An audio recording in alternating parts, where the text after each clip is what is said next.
one. Welcome to the Box 2 Path Show, where we dive deep into the realms of education and financial literacy. We blend insights on college education, career prospects, and the necessary financials to stay on your path. I am your host, Dheeraj Naraharisetti, and today I am thrilled to have our co-host, Dr. Gordon Chiu. Dr. Chiu is not just an author, innovator, investor, and scientist, but also a visionary who has completed Wharton's Advanced Management Program and Harvard's Business Analytics Program. He has co-founded his startup Phenegra in February of 2023, which has won that year's Global TEF Technology Prize in the Harvard Business School New Venture Competition. In this episode, we will be continuing on the topic of entrepreneurship and startup culture with Dr. Chiu. Let's welcome Dr. Chiu. Hi, Dheeraj. Hi. So I just wanted to ask you, I've been following your startup Phenegra and wanted to ask you a question. I don't know if it's a bit personal or private info, but I'll ask it anyways. So I saw that Jesse Pizzolidis, Pizzolidis. Pizzolidis. Forgive me for pronouncing not pronouncing No it properly. problem. Yeah. So she's very smart. She's goes to Harvard. She's a mathematician and an economist. Mhm. But I was wondering why she was on the board if she doesn't know much about graphene, which is what Phenegra is about. Mm. Yeah, you're not the only one who asked me. In fact, during the competition at HBS, some of the judges asked me that question too. Mm-hmm. Yeah. And here's my answer.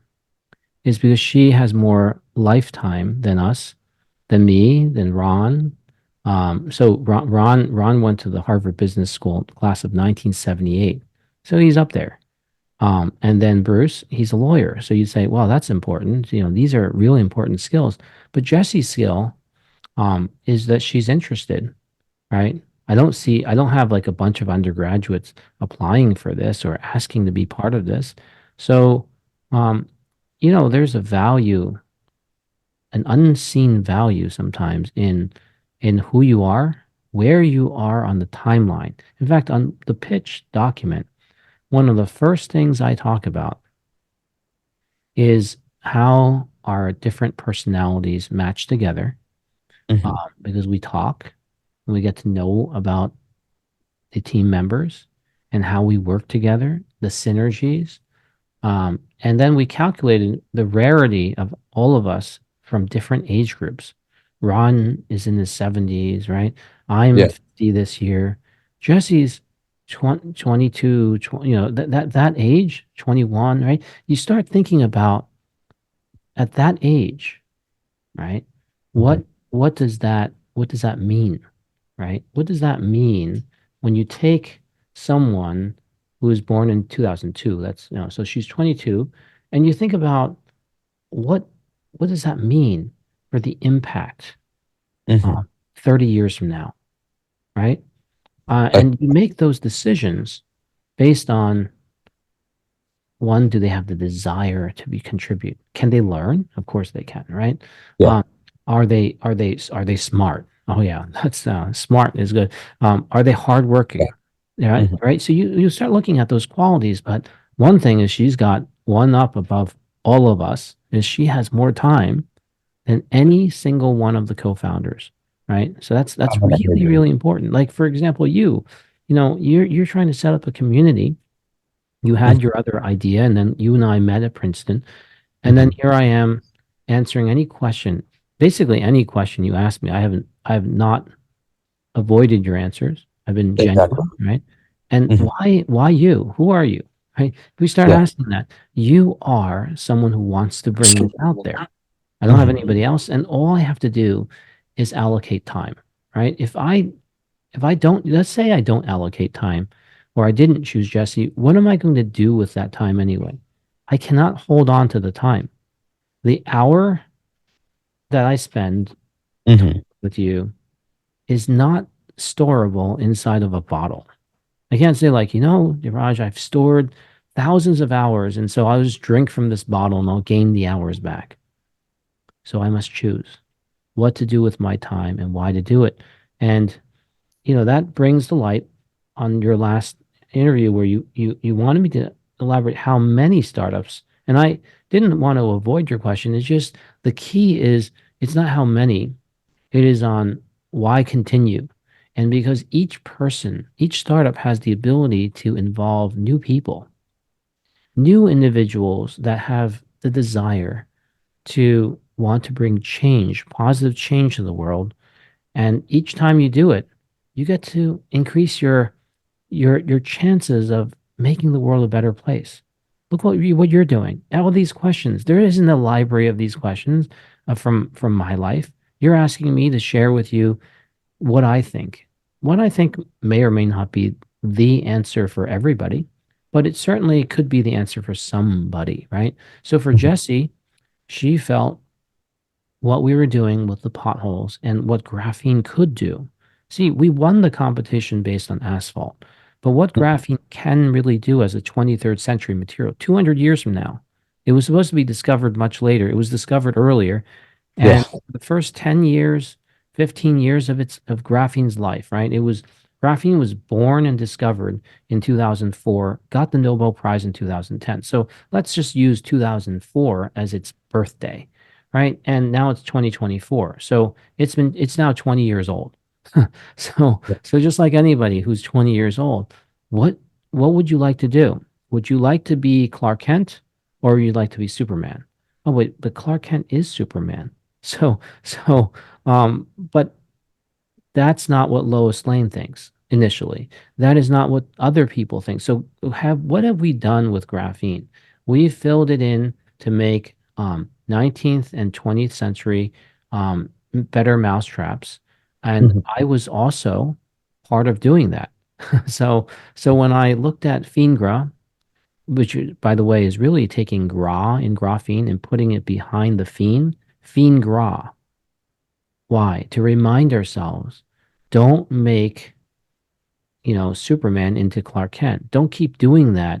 If you gave Superman a desk job, that's Clark Kent. So, do you really want to take your life, which you only live once, YOLO, you only live once, YOLO, and you just like go and do something that you wasted all your time doing that?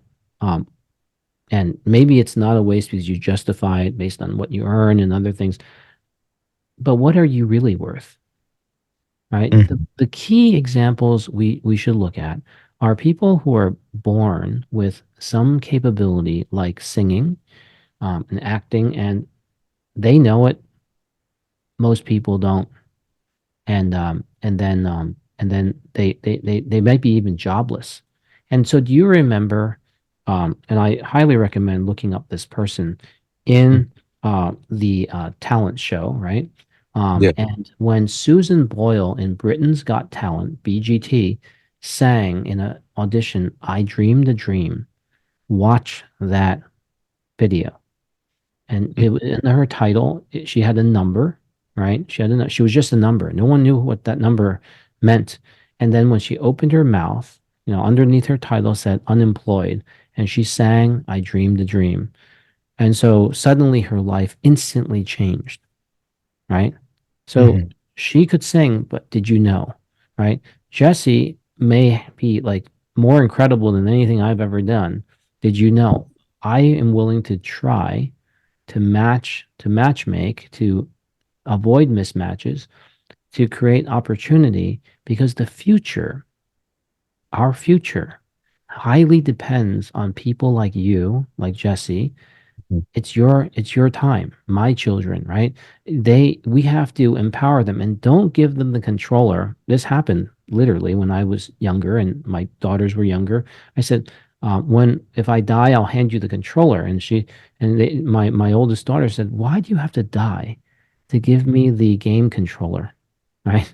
This Yeah. was on the Wii U, right? We were playing, Yeah. and he said, why do you have to die before you hand me the controller for the Super Mario or something? So why does that have to happen? And she taught me something.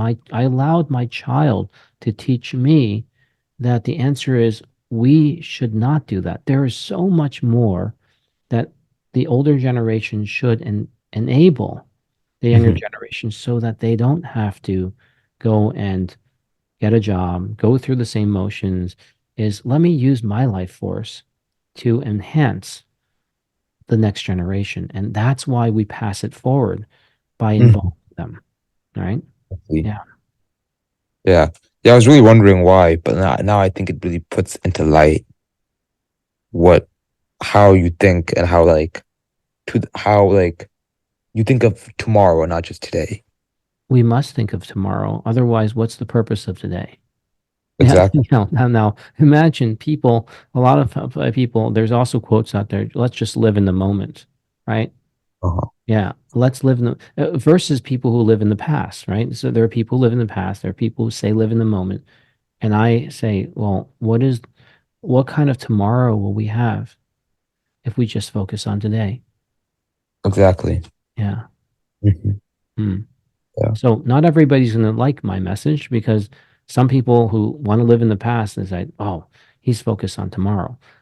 People who want to live in the present, right? Because there Yes. is value in living the present, but the problems I solve and my startups work on are problems that will ruin our today Hmm. when we get to that today in the future. So the future becomes today. So a lot of what I focus on is tomorrow. I don't ignore today, but I look at the problems, for example, like the acid mining drainage that you got a chance to look at, the deck, right? And you saw, well, that's different because you and I had the conversation about the asphalt and the potholes at Princeton, right? Yeah, And yeah, yeah, but these are mega problems.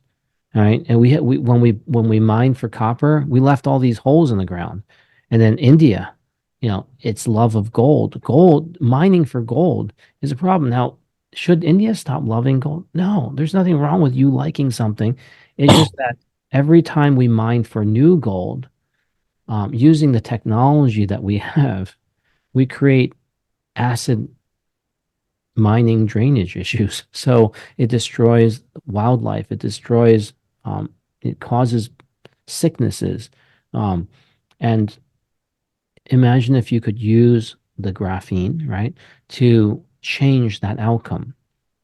Well, yeah, yeah, so it's not the typical problems. And you also know about building a laboratory on the surface of the earth, yeah. so that we can do more things. The computing power that we need to increase the speed and to do more is limited by moving fans. It's limited. So you need abilities for thermal management that's beyond SSDs that we have now. So that's another project Phenegra works on. Yeah, Wow. these are, Wow. yeah. So yeah, now your mind is like, whoa, I've never seen something like this. Well, you know,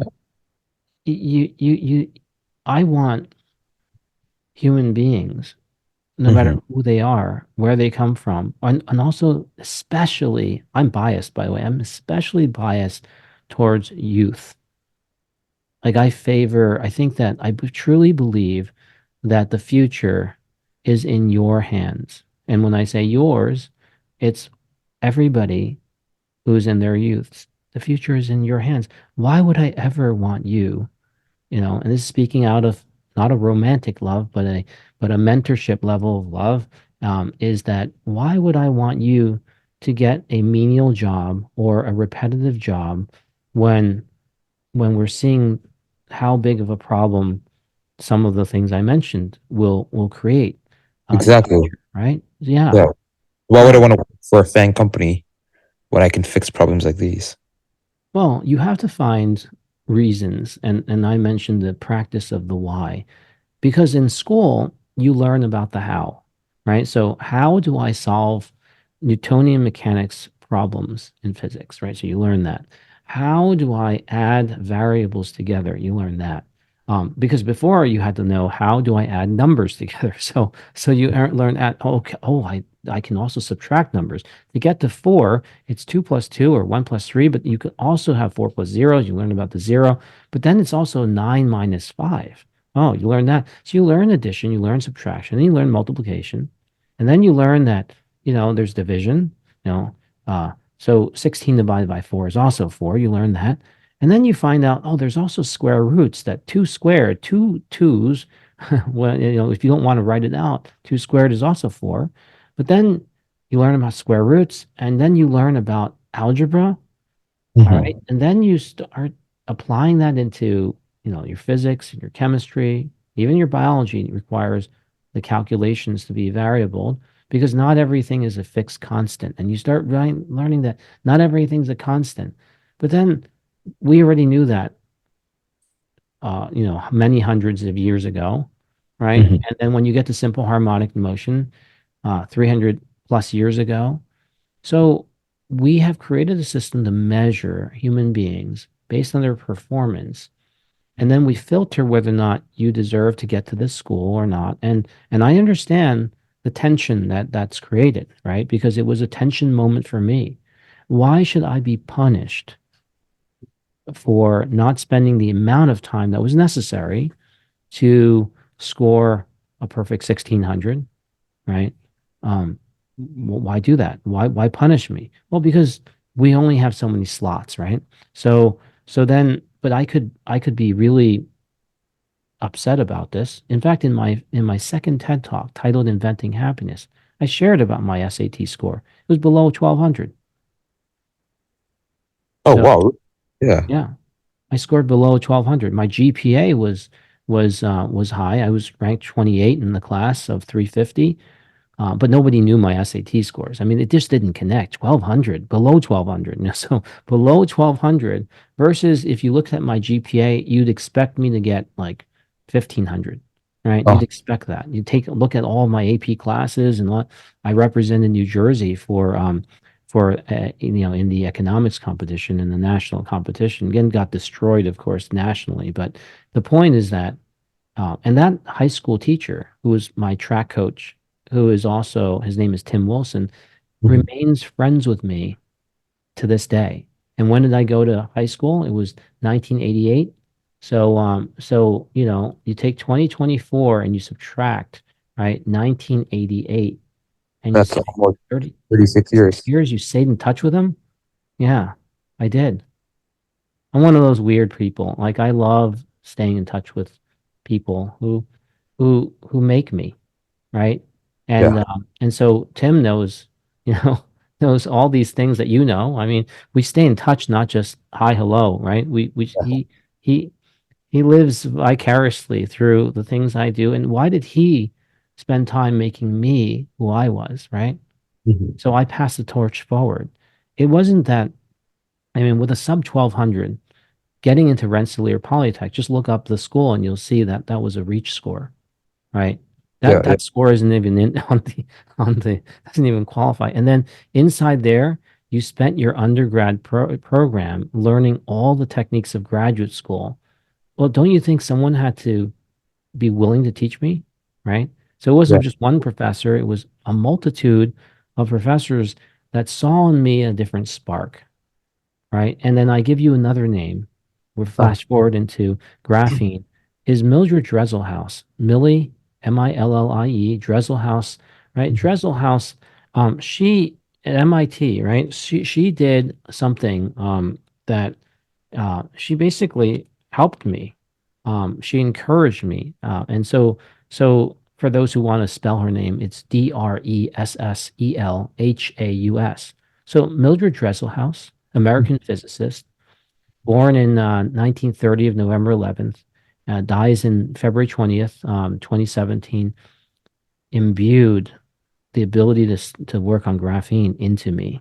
She taught me, like, with all her mathematics capability and arriving in MIT, one of the first female professors in that, right? And she was the queen of carbon science. She um, gave me some of her powers. oh, wow. Yeah, I couldn't be here without standing on the shoulders of super giants. I wouldn't have accomplished the ability to Oh, think that, but what do they want most from me? I am sure that it is to have a giving heart.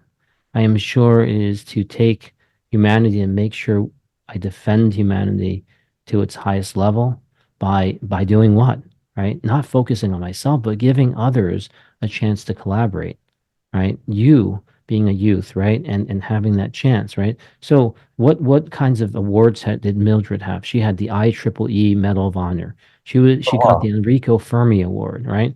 Um, I think Yeah, so a couple yeah, papers. So, yeah. right. So and she's not the only one. It was Professor James P. Ferris when I was an undergrad. If he Uh-huh. didn't say yes to me to allow me into the NASA program, would I have been, working in NASA on a project, right? Not in NASA physically, but on a NASA project at RPI when I was, in my first year, a summer of my first year, freshman year, I had a 4.0, but I needed a chance. I didn't have a chance because even though I had a 4.0, they had no jobs in the bio section, biology. I went to many labs. He was in the chemistry department, right? And he gave me a chance. I see. And so chance after chance, he's no longer with us in this world. And neither is Mildred. But these chances from the greats, if we forget them, how do we forget? We forget by just focusing on ourselves. So I Mm. don't want to not focus on you or Jesse because of the value that you will bring in the future. See, now that I've given my time, just like they gave their time, they didn't charge me. Or when I graduated from the program at Harvard, do you know how many professors don't stay in touch with you and how many professors do stay in touch? Well, why do those professors stay in touch? One of the laboratory things that I stayed on after leaving it was a senior engineering class that I was introduced to, senior college engineering class. And the professor that introduced me to this class, his name is Michael D. Smith, and he made an introduction and reached out to ask me to be involved with a recycling class for the top engineering students. They have to take this class, and one of the studies was on carpet recycling, and and people don't recycle their carpet. Is it a problem? It's a huge problem. They ran that study, and I was sitting in the class. I'm not young anymore. I'm not a spring chicken, you know. And so when I was 48 years old, I'm sitting in that class, and watching what they were doing. So yeah, we could be so much better, Dheeraj, if we aligned ourselves with those who also have the same mission. They want to see the world as a better place. 'Cause we don't have another planet. We don't have a planet B, right? Yeah, unless we go to Alpha Centaurian or something. But see, we don't have the right equipment or the right even the model of the spaceship. It's a rocket. How many people can you fit in there? So you see, we need to buy your generation time. Yes. Yeah. Yeah. I think giving opportunities to young people like me and Jesse Hmm. are really helpful for the future of humanity. And You are solve. given that time because I was given that time too. Oh, thank you. Hmm. You're Yeah. most welcome. Yeah.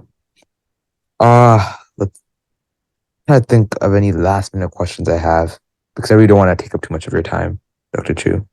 Well, we cannot hold up the time. We cannot bottle the time, but I am here as long as I'm here, so that we can make this a better place. And I thank you for wanting to actually build a startup like this, to build that community.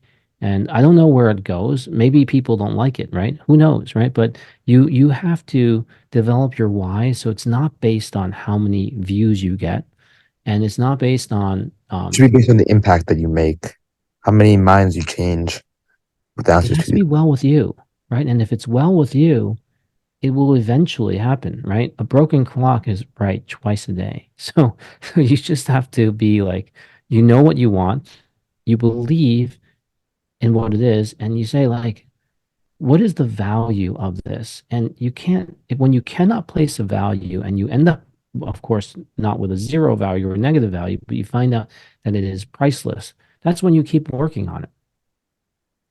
Yeah, yeah. Yeah. Wow. Yeah. Thank you so much for your time. You're most welcome.